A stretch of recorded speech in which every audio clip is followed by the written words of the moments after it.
Hello, everybody. Welcome, welcome. My name is Meredith Gershenson. I'm a research analyst here at workforce.com. And today we're going to be talking a little bit about how to tackle critical workplace issues with SHRM. Today, I am joined by Amber Clayton, the Senior Director at SHRM and co-host of the Honest HR. Amber, thank you so much for joining us. Thank you for having me. Awesome. Amber oversees SHRM's Knowledge Center, which fielded over 66,000 questions from members over the course of 2020. Having participated in over 100 media interviews with CNBC, Fox, CNN, Bloomberg, and the Wall Street Journal, she now co-hosts a podcast called The Honest HR, where she uncovers and explores uncomfortable, complicated, and sometimes wonderful truths of the workplace. Amber, I am so excited to have you on. Thank you so much for joining.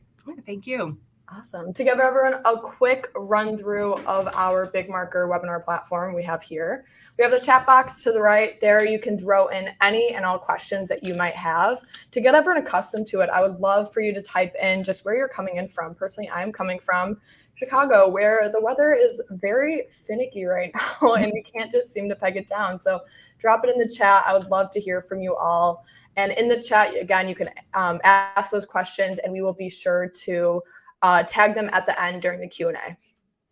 Awesome. And then at the end, we will have that Q&A section with Amber. We do have a couple poll questions throughout as well. Those questions will just pop up right on the bottom left of your screen.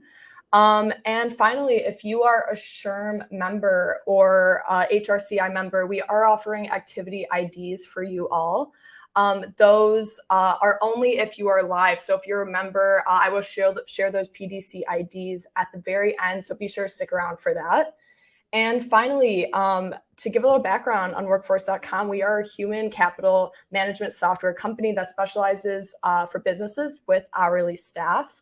And really, we run this webinar series to present our learnings and data from our clients. Awesome. To get things kicked off, I think we lost Amber here, but hopefully she will come back on and join us. It is awesome to see everyone coming in. This is awesome.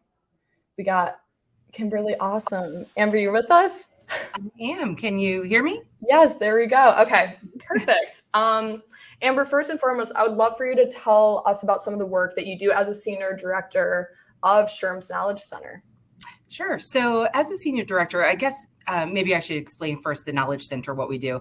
It is comprised of two components. One is our Express Request service, where we compile non-SHRM and SHRM resources for our members so they don't have to do extensive research on trending topics or state developments, seasonal topics. And then our larger portion of the Knowledge Center is our Ask an Advisor service. And as part of the SHRM member benefit, they can actually contact us and ask any HR-related question. They get up to 15 inquiries per membership year, and they can talk to any of our very experienced certified knowledge advisors who will help them with guidance and resources. I should say that they're not attorneys, they're HR professionals, just like the members who are contacting us. So it's kind of an HR to HR questions and answers. But we could really save our members time and effort and money spent on going to an attorney by answering the questions that they have. So I oversee those two areas. I have about 20 knowledge advisors, and all of them have on average about 19 years of experience. And I actually started out as a knowledge advisor. I used to be the knowledge advisor, and then I was promoted to the quality and training manager, and now the Senior Director of the Knowledge Center. That's awesome. And I mean this in the best way possible. You guys are like a better version of ChatGPT, right? If somebody has a question, you guys have all the knowledge and credibility to answer it. Yes. And actually, I'm going to talk a little bit about the ChatGPT. Awesome. I love it. I love it. That's great. So I would love for you to tell us about some of those questions, those 66,000 questions, and what those questions looked like, and maybe even some trends that you've noticed throughout those questions. Yeah, absolutely. So we get a variety of questions, anything from employee relations, benefits, compensation, talent acquisition, technology, global, you name it, we get those questions. And mostly our trending questions tend to center around the FMLA, the Family Medical Leave Act, leave management. We get a lot of compensation related questions, exempt versus non-exempt status, overtime regulations, how to pay people, final pay upon termination of employment, travel pay. We also get benefit related questions as well. So those tend to be our trending top three. But I will tell you, at the height of the pandemic, it was pretty much all COVID-19. But I'm sure. COVID-19 questions are related around leave for COVID-19 and to care for themselves or care for their family members. And same thing about, paying people while they're on leave during COVID-19. So yeah, the height of the pandemic, we were definitely at our busiest. What did those questions tell you about, the future or even the current mindset of HR personas? Yeah, absolutely. I think one of the things is that COVID-19, the pandemic, really threw HR to the forefront of employment because a lot of people were relying on them for responses, for answers to the questions. Things like, can we require people to be vaccinated? Can we test employees? A lot of these things fell in HR's responsibilities. So, it really threw HR to the forefront of being a leader in the organization and helping them navigate this truly difficult and unknown experience. We've had pandemics in the past, flu pandemics and, other pandemics, but not like this, where it was affecting everyone and in different ways. Businesses had to close, people had to wear masks. There was all kinds of restrictions and limitations. So I think it really, we were all learning at the same time. And I think at this point now they understand what needs to be done during a pandemic and they're better prepared, going down the road if we ever hopefully don't have another pandemic again. Right. Knock on wood. Right. Knock on wood. Exactly. I was sitting here knocking on my, on my table. Same. I'm like, I asked a poll question and I'm curious on what your thoughts are on this. I asked, which of the following workplace issues do you feel are most prevalent to your organization? And almost 100% of the audience is saying employee turnover. Some are saying work communication breakdowns. Others, maybe all over the place, maybe torn between a couple. But is employee turnover something that has been really top of mind? Yeah, absolutely. I get a number of requests from companies who want me to come and speak about employee recruitment and retention. The labor shortage, the turnover. It is a hot topic right now. Employers are competing with other businesses that may offer more money, may offer better benefits. And so, or there's just a lack of employees that have the skills needed to do the job, or maybe a lack of employees within those areas. So it's definitely been a challenge for many employers, especially in the hourly wage industries, finding people right now. Yeah, definitely. I want to flip the coin a little bit and talk a little bit about the Honest HR. Tell me about this podcast. What do you guys typically talk about? And, what are some of the high level topics that you guys cover? Yeah. So with Honest HR, we pretty much talk about anything HR related. We do try to cover the trends. For me personally, because I work in the Knowledge Center, I love to have my knowledge advisors on as guests and talk about some of the questions that the members have, because I feel like people are listening and they have similar issues. So I've done podcasts related to absenteeism issues. We did one on disruptive employee behaviors and how to deal with them. We've done one on bad bosses, on leave management. So I tend to lean towards the practical side of HR and some of the things that many HR professionals go through in their day-to-day activities, whereas my co-hosts might do something on a different level with diversity and inclusion. They may, talk more about the workplace culture. I did do one on employee wellness and health, which is, something that I really enjoyed with Dr. Richard Severe from the university. He was from Johns Hopkins Medicine, Chief Medical Director of Employee Wellness, I believe it was, well-being at Johns Hopkins Medicine. So yeah, just a number of different topics, but we, I kind of say we cover the good, the bad, the ugly of HR, if you will. Right. We've got some relatable stories for people and, just talking about some of the things that HR professionals are contacting us about. I love it. I think what's really interesting about this webinar topic and what you do and, what the podcast does is it covers a whole gamut of issues within the HR space. So my question for you is, how would you define workplace issues as a whole? Yeah, that's a really good question. I was thinking about that. There's no one generally accepted answer. I mean, workplace Right. issues can cover anything that really creates a challenge within the workplace, workers, things like sexual harassment, discrimination. It Mhm. could be inappropriate behavior. It could be personality conflicts, disagreements, really anything that can create some challenges within the workplace. Right. I'm curious, if there's an overview of the most common workplace issues faced by HR, within hourly wage industries that you can think of that is like, here are the top three. Yeah, so we haven't done research on that specific question, Mhm. but going back to what we just talked about, the labor shortage, Yeah. right now the recruitment and retention is the most common workplace issue that's happening right now. What's happening is employees, hourly wage especially, might be jumping ship just for $1 more an hour or a quarter more an hour, because they might want to work in a better work environment. During the pandemic, I think people really had an opportunity to think about what they really wanted to do and what made them happy. And so we saw a lot of people actually leaving their organizations for what they thought was greener pastures. Now, I will say there are employees that are Yep. rethinking that and wanting to go back to their current employers because it's not, again, always greener on the other side. Right. But that is, the biggest workplace issue right now. Employees are getting burned out. The mental health issues. We did do research during the pandemic, and we found that 1 out of every 4 employees cited that they were lonely, depressed, stressed, anxious. Mental health is a really huge issue right now. Mhm. And it's a workplace issue because it affects, productivity. It affects what you do on a daily basis. And so employers are having to deal with that.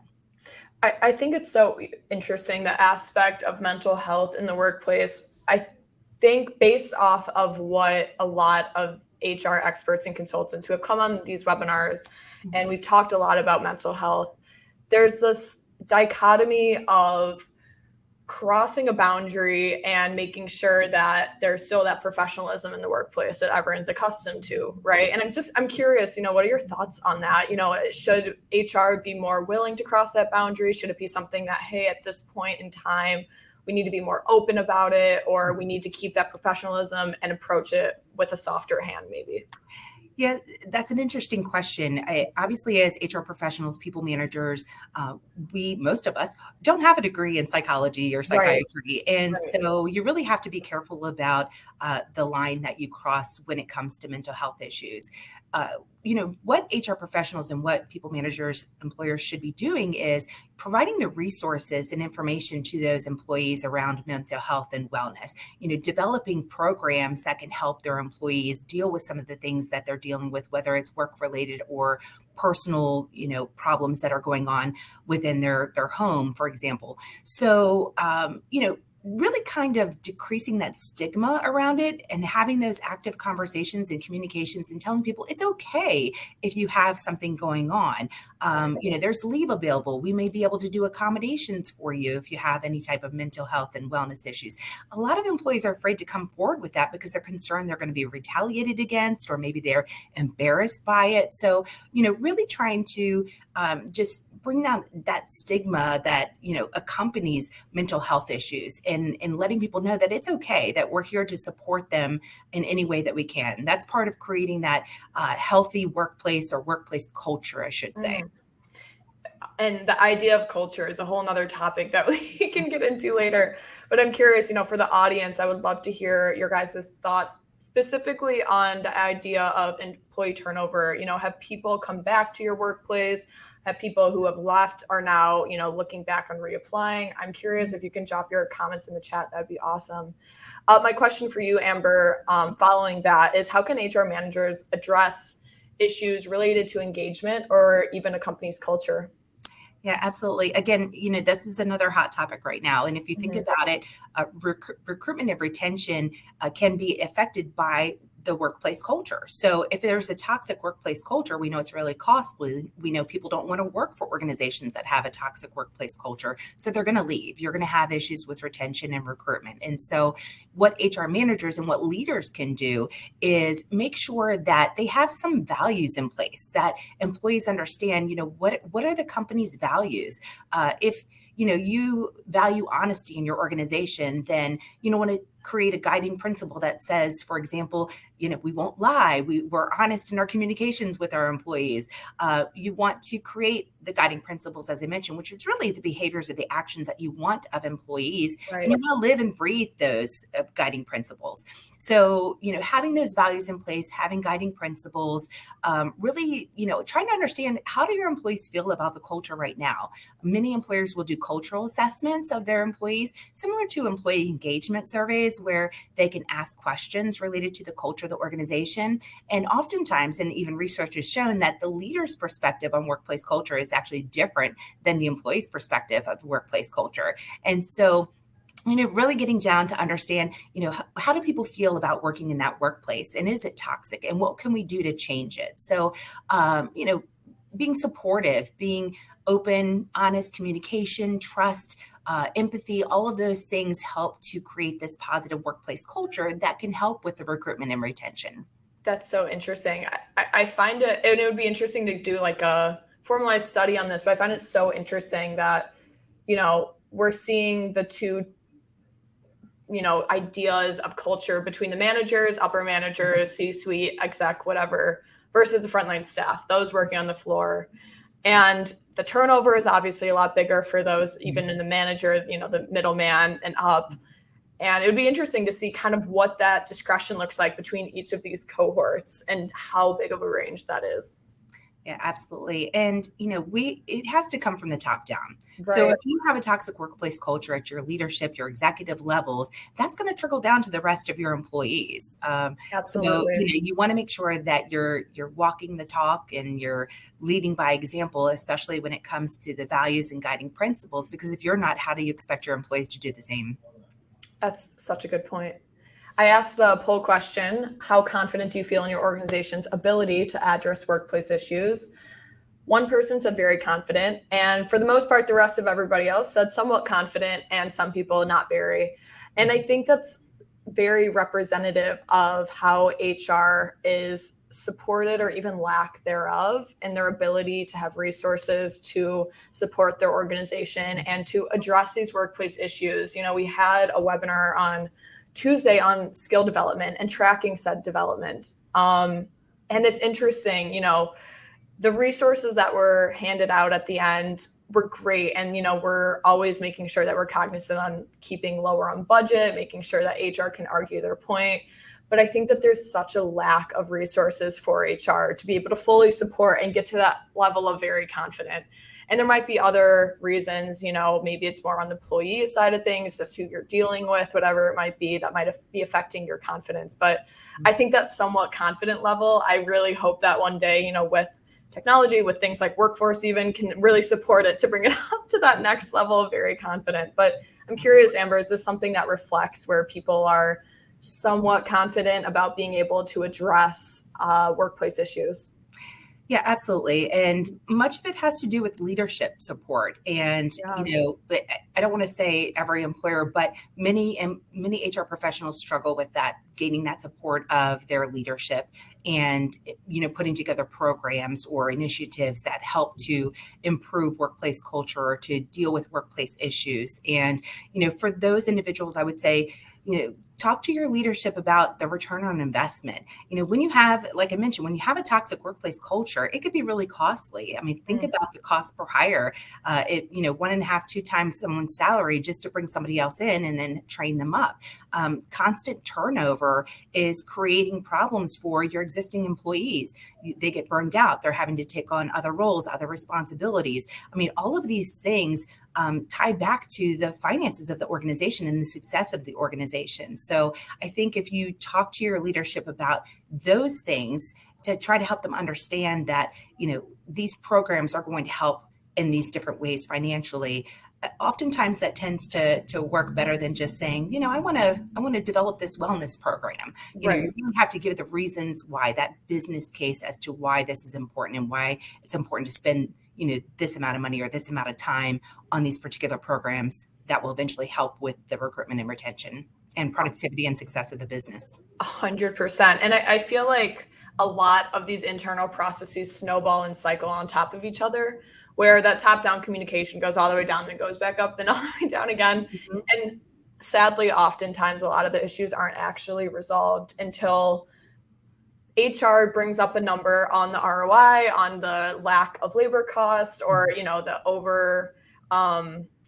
overspending on labor costs, whatever it might be. And until they're bringing a hard number to a very financially driven leadership team, it's really hard to prove that point on saying, hey, we need these resources to help lower our turnover rates, to help improve the mental wellness practices that we have going on, whatever the workplace issue might be. So I always think it's so interesting that it's these constant cycles and snowballing effect of an accumulation of problems that constantly gets turned back over, no pun intended, back to leadership, back down again and up. So it's so interesting.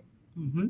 And quite frankly, probably exhausting for HR to watch go down so many times over. Yes, absolutely. Awesome. What role does technology play, in improving HR processes and workflows in hourly wage industry specifically?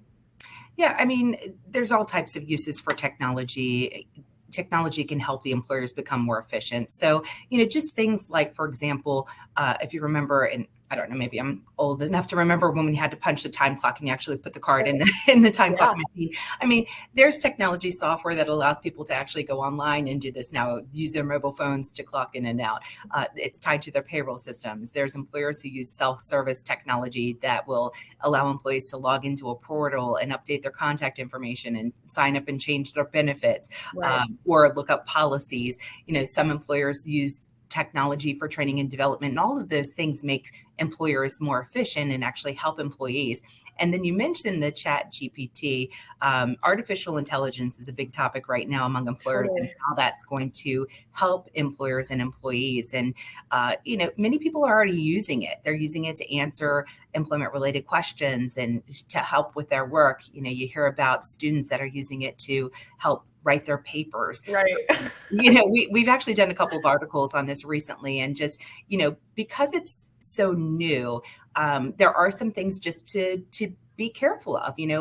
Where's the source of the information? And you mentioned, our service, the Knowledge Center.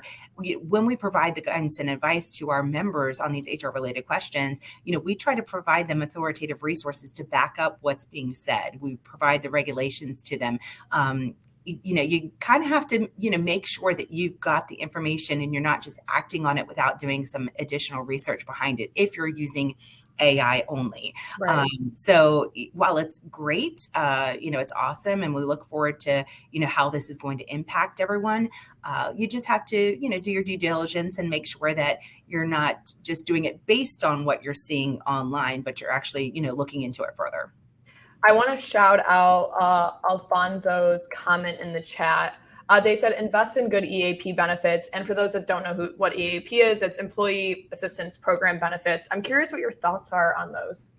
Yeah, absolutely. I mean, EAPs became, I would say they became very popular during the height of the pandemic. A lot of employers were relying on them to provide those resources to employees, especially when it comes to mental health issues. Even the ones who, may not have an EAP program, some of the things that they've done is actually go on to their Department of Health websites, or they've gone to the CDC and other websites to provide those mental health resources, or resources to those employees. So EAPs can be very helpful. Many organizations have them in place. And I'm sure most of the audience, if they don't already know, SHRM is an amazing resource tool to go into. I mean, you guys have a whole section dedicated to just so many free resources that you have. So I think it's so useful to just have those in your back pocket in your tool belt. Absolutely. And when it comes to cost, I know a lot of people, are concerned about cost, whether or not they have the budget to become a member. We have one of the lowest professional membership organization rates that are out there. And we have a wealth of resources for people managers, for HR managers, things that you don't have to recreate the wheel, sample templates and tools and presentations and all types of stuff. So definitely worth it. I would say check it out at SHRM.org, SHRM.org. That's awesome. And I think what's great about these resources is at the end of the day, it's really to create that workplace culture that everyone wants to be a part of, right? So my question for you, Amber, is what advice would you give to HR personas within these industries who are looking to create a positive and supportive workplace culture? Yeah, like I mentioned, creating that set of values and the guiding principles, conducting those cultural assessments, trying to understand what it's like for the employees. Some organizations do stay interviews, which are different than engagement surveys, different than cultural assessments, but really it's a conversation between the manager and the employee about why do the employees stay with the organization. And so you get a lot of information from them. You build trust and open communication. And communication, I can't stress enough how important it is, especially in this day of age of remote and hybrid work. You really want to make sure that you can have continual, conversations with your employees, and you don't lose touch with those employees who do happen to be working from home. Open, honest, transparent communication, super important, builds trust, builds loyalty. Again, leading by example and leading with empathy. This is something that we've talked about for a while, is being empathetic to the employee situations. If you recall, during the height of the pandemic, people had childcare issues, they had health issues, they had health issues of their family members. We all were dealing with these types of things, and really putting yourself in the employee's shoes and trying to understand what's happening with them and support them, and provide leave, provide scheduling adjustments. Do what you can to help those employees and show that you care. And those types of things help build that positive workplace culture. How often would you say managers should be putting out these surveys, should be auditing their company to check in on their culture and make sure that no red flags of turnover, wage discrepancy, whatever it might be, whatever the workplace issue is? How often should they be auditing this? Yeah, that's a really good question. I would say it's common for employers to do these surveys once or twice a year. Okay.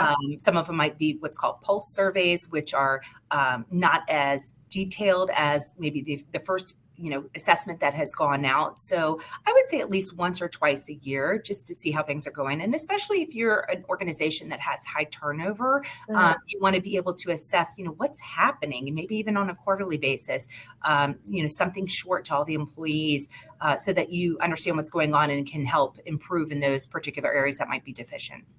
When I was working at a food and beverage industry, I had the 30, 60, 90-day check-in process, which I think was really effective. It gave me enough time to, honestly, for me, even notice the progress that I was making in each individual meetings that I would have. And of course, those continued more so on like a twice a year basis. But after those 30, 60, 90 days, I was really noticing my own loyalty build for that company and feeling really prideful and being like, I learned this today. I was able to train this person. I was able to meet this person, like work with this team, work on this floor, whatever it was.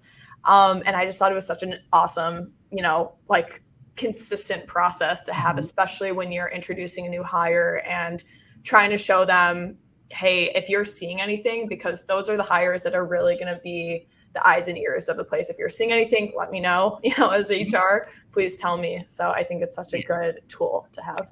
Yeah, and keep in mind that your employees tend to leave, the new hires tend to leave within the first, 1 or 2 years of employment. So It's really important to make sure that you are touching base, that you are onboarding them, and that you're not just having them fill out paperwork and letting them go. It's really important to keep tabs and communication open with these individuals, because they are the ones that are going to say, you know what, this is not the right place for me, and you'll lose them within the first, 1 or 2 years of employment. For sure. And it's not to say you should overwhelm them with, hey, how's it going? I want to check in on you. But it's more of a pulse check. And I really think new hires are such a really awesome and underutilized and overlooked solution in representing the culture, and they're absorbing everything and they're taking everything in, and they're seeing things with kind of a fresh face and a bushy tail, where they're just taking it all in, and they're really going to be seeing things that you might not be, as someone who's been with the company for a little while, a manager who's been with the company, whoever it might be,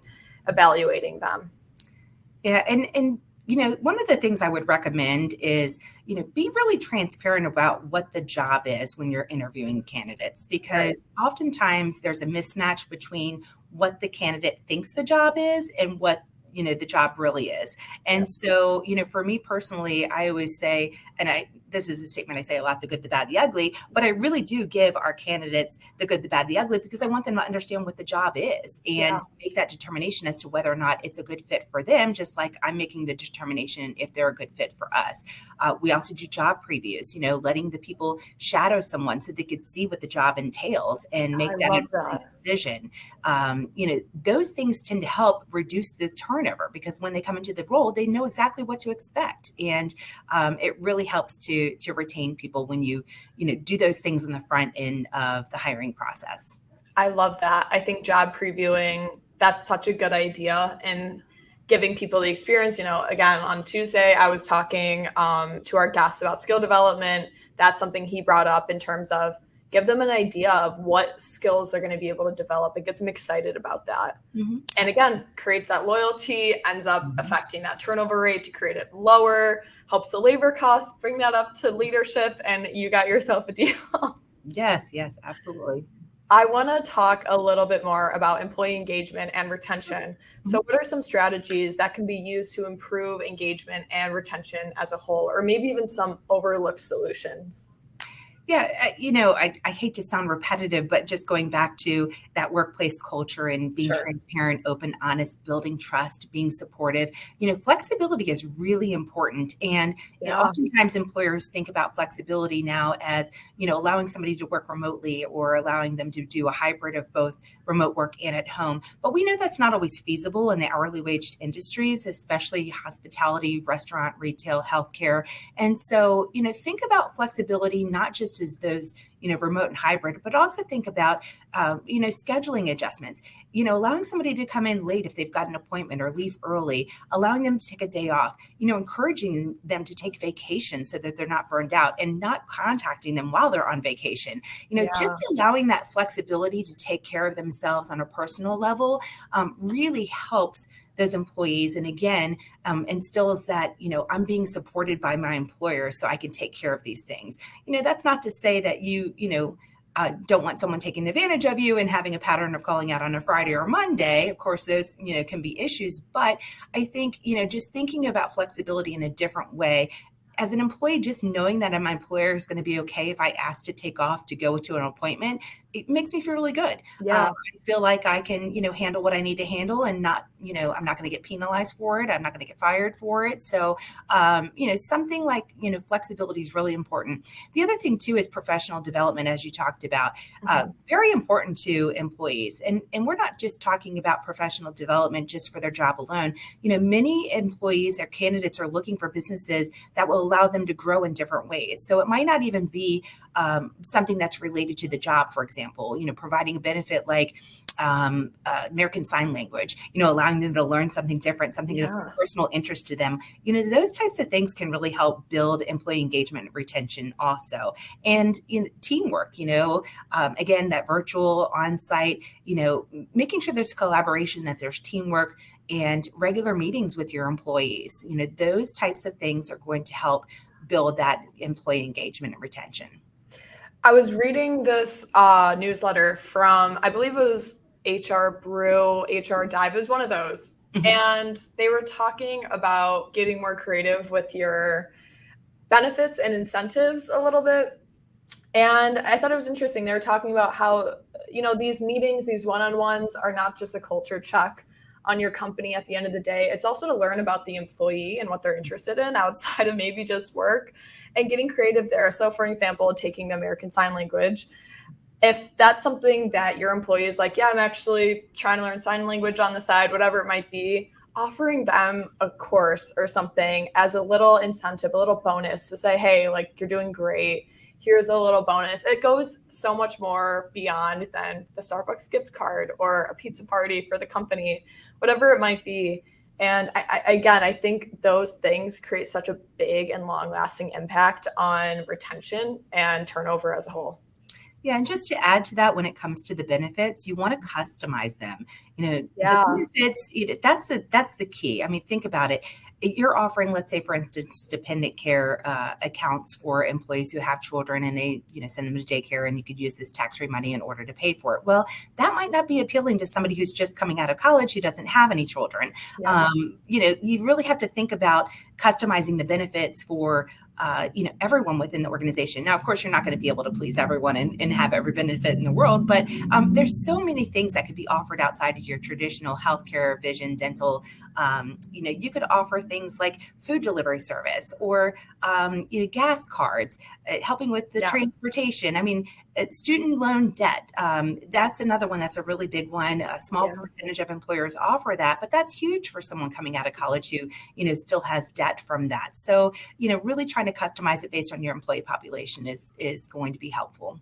Oh my God, if someone was helping me pay off my student loans, I would be forever grateful to them. Yes, 100%. I'm curious what, in your experience would be some of the more effective methods for conducting training and development programs for hourly wage staff.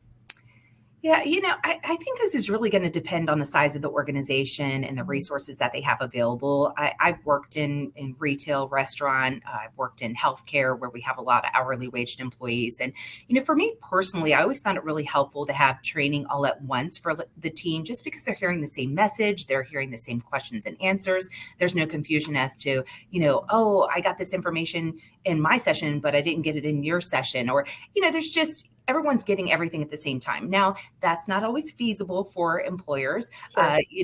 I like the in-person, but again, that's not always feasible. So it could be e-learning, it could be virtual training for people, just so that people, can be together or let's say work around their schedules. I have a team, we have strict scheduling when we have to do training classes for them. That's mandatory. We have to schedule them at different times, and we have it recorded so that everyone can listen to those when they have an opportunity or when they're scheduled. So of course, online training is easy, but again, I think it really just depends on the organization. And and something else that comes up often when I'm asked to go out to conferences and speak to employers is having somebody from the outside coming in and training. Now, of course, there may be a cost associated with that, but sometimes it helps when it's coming from an outside party. They're more apt to listen if I'm, reinforcing what their employer has already said. So, that's another effective method of training and development for employees.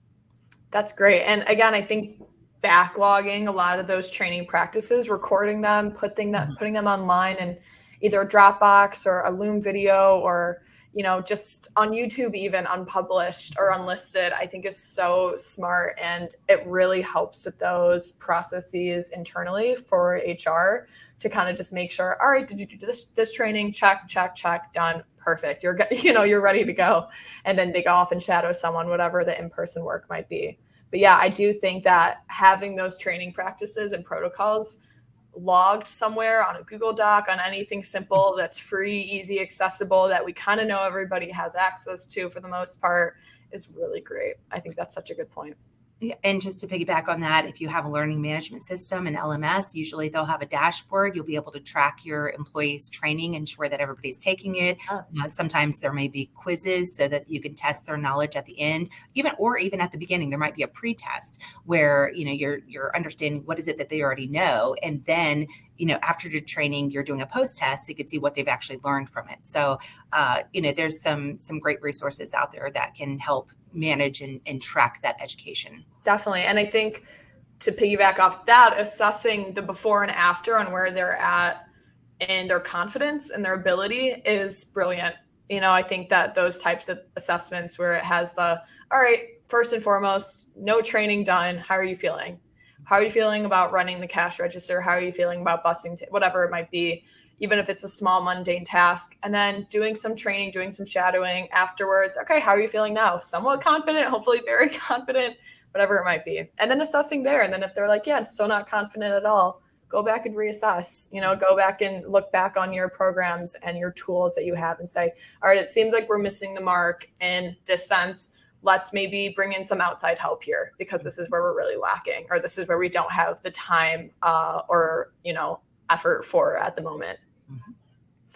Yeah, I think I'm curious actually on this poll question that I have here. I asked, does your organization have a formal process for handling workplace complaints? If so, what does that look like? And we've got some interesting responses. I want to shout out this one that we have.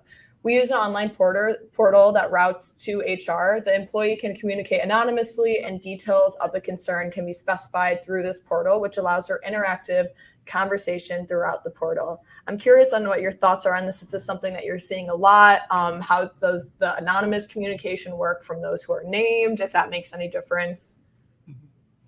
Yeah, I would say that it's probably more common for private employers to actually handle their complaints internally.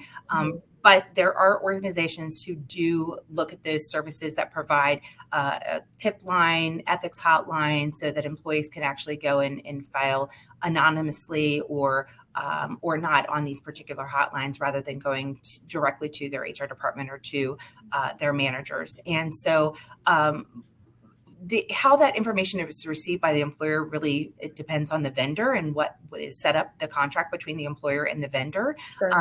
But there are going to be times where you just can't guarantee the confidentiality when you're conducting the investigation of those particular incidents that's happening.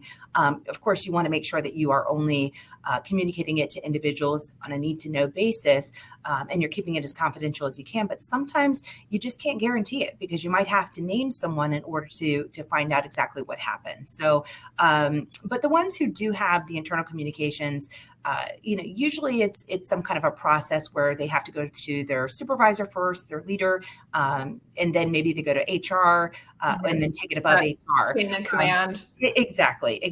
And then, of course, there are employers who are union that may have a collective bargaining agreement that actually has a formalized grievance procedure in there. So it really varies depending on the organization. Interesting. It's so funny that you mentioned hotline, because as you were talking about that, somebody came in with another response. I just wanted to shout out: HR corporate manager conducts an investigation for complaints received by HR and via our complaints hotline. Results reviewed with legal and HR leadership may result in disciplinary or informal coaching, which I think is really cool. The coaching aspect, is that something that's pretty common? It is. Again, depending on the complaint and the situation, if it's not egregious, if it doesn't, violate company policies and procedures that you would typically terminate someone's employment, usually employers have a progressive discipline process that includes coaching and training of those individuals, or it might be progressive, meaning verbal, written, final, and then termination of employment. So I would say that's fairly common. The coaching aspect, as far as like a professional coach, most of that happens at an executive level or leadership level rather than hourly waged employee level. But there's coaching that can be done internally between managers and their employees on whatever the particular situation is. So it does vary, but many employers do offer coaching and counseling for job performance issues. I find that so interesting. I haven't heard that, so that's really cool. So how can HR ensure that these practices, their protocols, programs, whatever it might be, are actually implemented first and foremost effectively, and hopefully with very few complaints at the end of the day? Yeah, I think just going back to what we said earlier is that having that support from leadership and management, those are the things that you're going to need in order to implement these practices effectively. HR can't do it alone. There was a research survey that I actually provided to another company where it talked about workplace culture and who employees believe is responsible for a workplace culture. And most of them selected leaders, and then it was their immediate supervisors, and then it was HR. So HR can't do it alone. They really need to have the support of their management, their leadership, in order to implement these practices effectively. And the resources too. I mean, you have to have the budget. So there are things that are going to be— you got to get the green light. You have to have money for some of these things. So, there definitely just needs to be that support in order to be able to implement them effectively. Outside of maybe the ROI argument, or coming at it from a more numerical perspective, is there any recommendations you would have for HR if they were approaching their leadership, let's say theoretically, and getting that green light for the budget, for implementing and rolling out a program? What would that look like? Yeah, if it's not the finances, you can look at the let's say, for instance, cases. So let's say one of an organization has a really great employee health and wellness program, and it's helped their turnover or helped, their productivity. That kind of information could be presented to your executives to help implement your programs at your organizations. Maybe looking at the top places to work, for example, and what they do to make it a top place to work. And maybe that's something that could be implemented at your organization as well. So, looking at those, the laws, obviously you want to make sure that you're complying with the laws. So if there is something that you need to do or you're required to do under federal, state, local law, you want to be able to present that information to your executive team so that they know that these have to be done and that you might need the budget in order to do some of these things. So I think just, looking at other case studies, other businesses, looking at maybe even when I say case studies, maybe even legal cases, maybe there's something that's come up where a company, I get reports from the Equal Employment Opportunity Commission about some of the discrimination claims and the amount of money that is lost by organizations because they didn't handle, let's say, a harassment complaint effectively, or they're not, paying their employees equally or fairly. So, kind of using that information too to help support your case for building these programs or having these initiatives in place. That's interesting. I'm actually going to link this article from the Equal Employment Opportunity Commission, where they have a list of case studies, it looks like in here. That's an awesome resource. I'm curious if there's any other resources that you would recommend in helping better present to leadership on a program initiative, anything like that, that maybe as the EEOC or SHRM, whatever it might be. Yeah, I was going to say, obviously, SHRM, we have a ton of resources available that can help. And actually, we've got these toolkits on various topics, and they actually include a section on the business case. And so it's already available there that can help HR professionals to implement these things within their organizations. The other piece, other than the EEOC, which has some great information, your state's Department of Labor, many of them have FAQs. They have information for employers on their sites. If you're a small business, it might be the Small Business Administration. They've got a lot of information on their site too. So depending on what it is, pandemic, the CDC, that was the place that you would go for resources regarding how you deal with the pandemic in your particular workplaces. There are several government agencies, whether they're local, state, or federal, that can help with many of your employment related questions. That's great. That's an awesome cumulative list. Mm-hmm. I would love for you to tell me more about the Honest HR while we're flipping the script here on, talking about the podcast. I want to hear about, having that you've heard from those who are best in the business from the podcast and some of the guests that you've had on. What are some of the innovative solutions that can actually help HR overcome some of those common workplace issues that we talked about, whether it's retention, culture, mental health, and so forth? Yeah, that's a tough one because I feel like every guest brings something different. I'm sure. To the podcast. I'm sure, yeah. Of course, like I mentioned, I always like to talk with my advisors because they're the ones that have that direct contact with the employers about their particular issues. So having them on and discussing what they're hearing and some of the tips that we give to our members around those particular situations, I think is really helpful to the employer. I will say that I mentioned Dr. Richard Safir. He has this book. It's called Common Company, a well-being prescription a cure for the common company, a well-being prescription for happier, healthier, and a more resilient workforce. And, as I mentioned, mental health and wellness is huge right now. So it was really great to have him on board, especially at a time when he was releasing a book that could be really helpful to employers. Oh, that's so cool. Yeah, absolutely. And there was a tip that he talked about, and that was adding wellness to your meeting agendas. So most employers have regularly scheduled meetings. I know we do it once a month. And he said, put well-being on the agenda, make it the top of mind, the priority. And then every time you have a meeting, think about what you're going to discuss. And what I found interesting about this is that I had done something like that with my own team. So every team meeting, we always start with some type of activity where we're getting to know one another or we're asking them questions. And, I heard through the grapevine that, there might have been some stress happening. And I wanted to understand, why are the employees feeling stressed? And so I put out a poll to them in one of our meetings that just asked them, what's your biggest source of stress right now? And I put on there the work, their financial situations, personal, and, all these other things.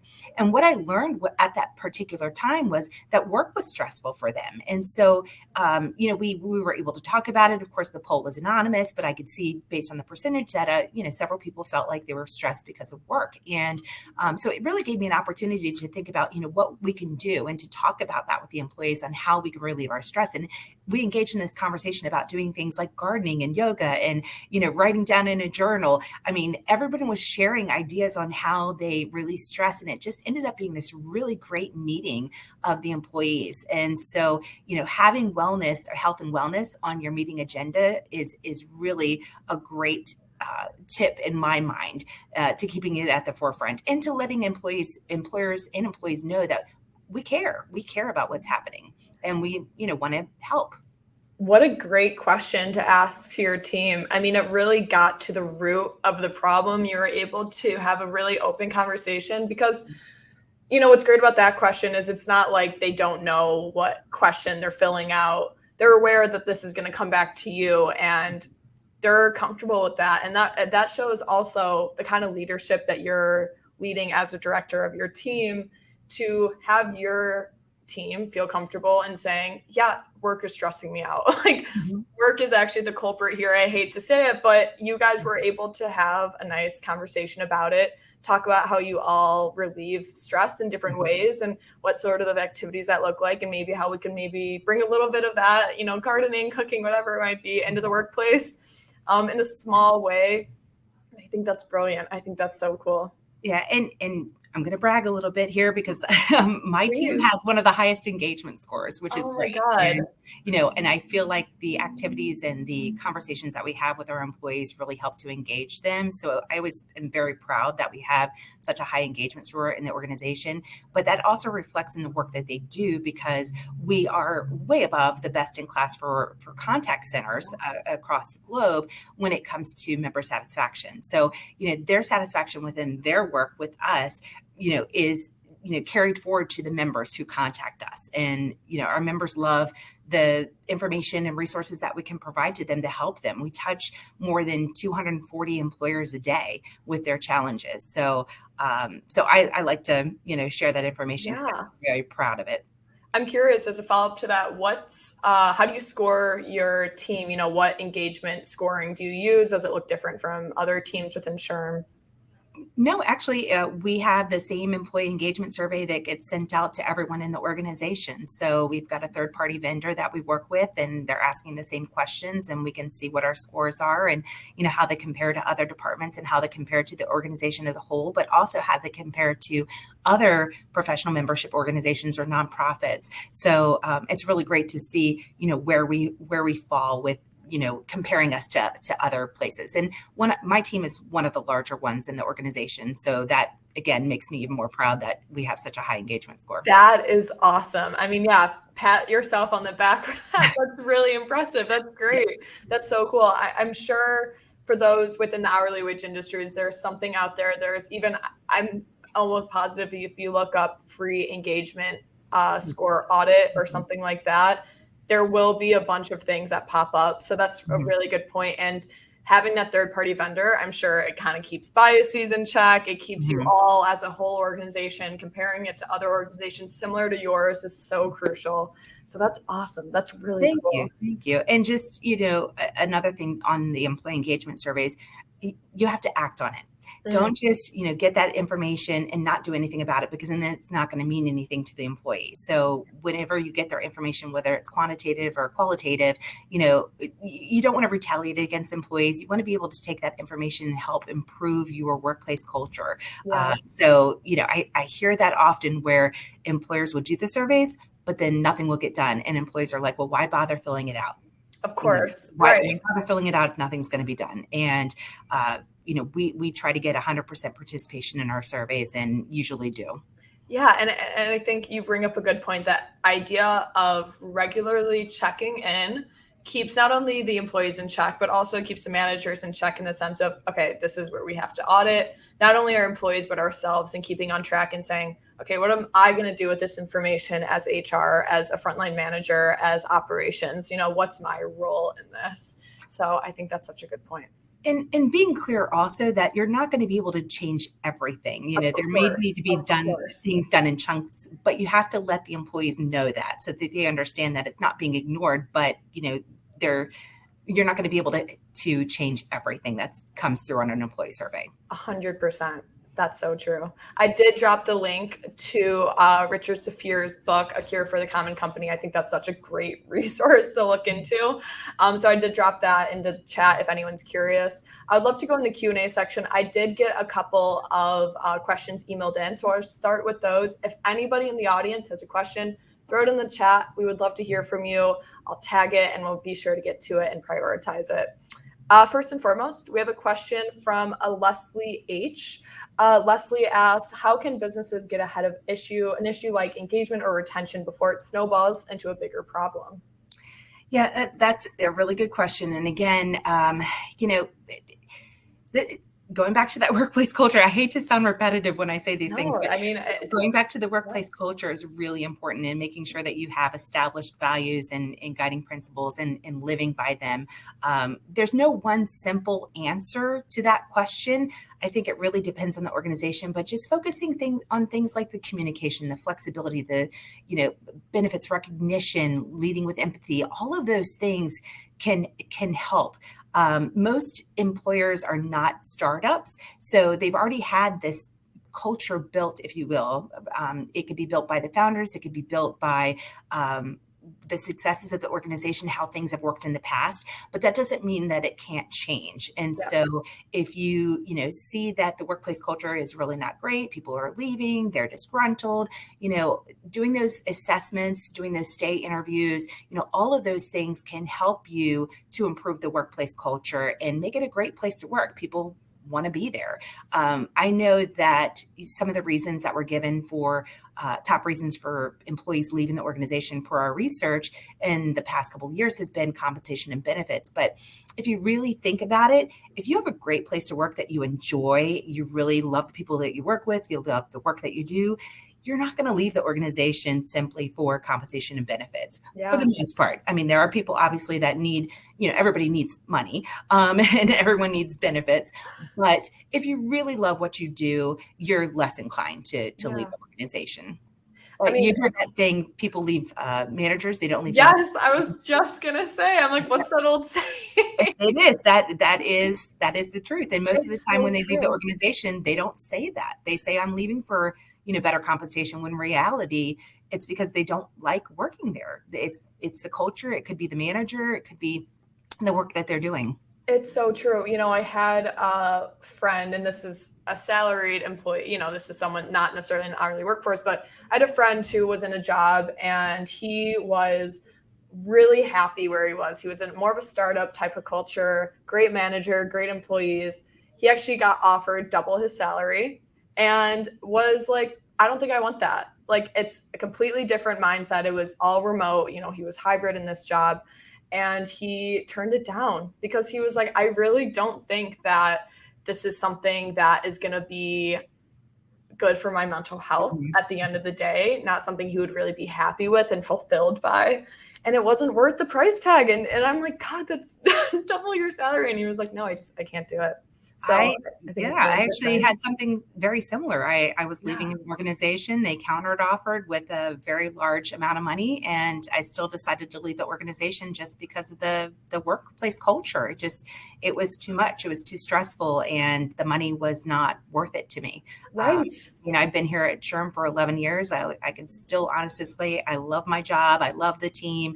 I love the culture. And I tell all the new hires, I'm a SHRM ambassador. So anytime new hires begin, I talk to them about how great it is to work here. So, this is where I'm happy.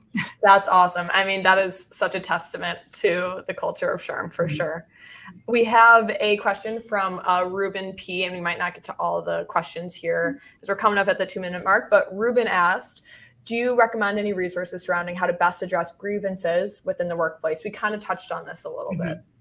Yeah, I mean, we definitely have sample policies and information toolkits, how-to guides at SHRM. You know, again, as far as dealing with the grievances in the workplaces and the complaints, it can vary significantly depending on the organization. But you know, having some policies in place and procedures in place is really helpful, because then you'll have consistency and you don't have issues where somebody feels like they've been discriminated against or retaliated against because you did it one way with this person and not this way with the other person. And so I think it's really important to have those things in place so that people understand what the expectations are, but also, you know, how to deal with those, who they can go to. The other piece to it is, you know, making employees feel comfortable to speak up. That often happens where people just don't feel like, you know, anything's going to be done, that if they go to HR is not going to do anything. They're going to side with the manager. And, you know, having that culture of it's okay to speak up, encouraging them to speak up when there are issues, making sure that you do things like harassment training, extremely important, even if not required by law or by your industry. You want to make sure that people understand that they can speak up, and, you know, action will be taken. Yeah, that's a great point.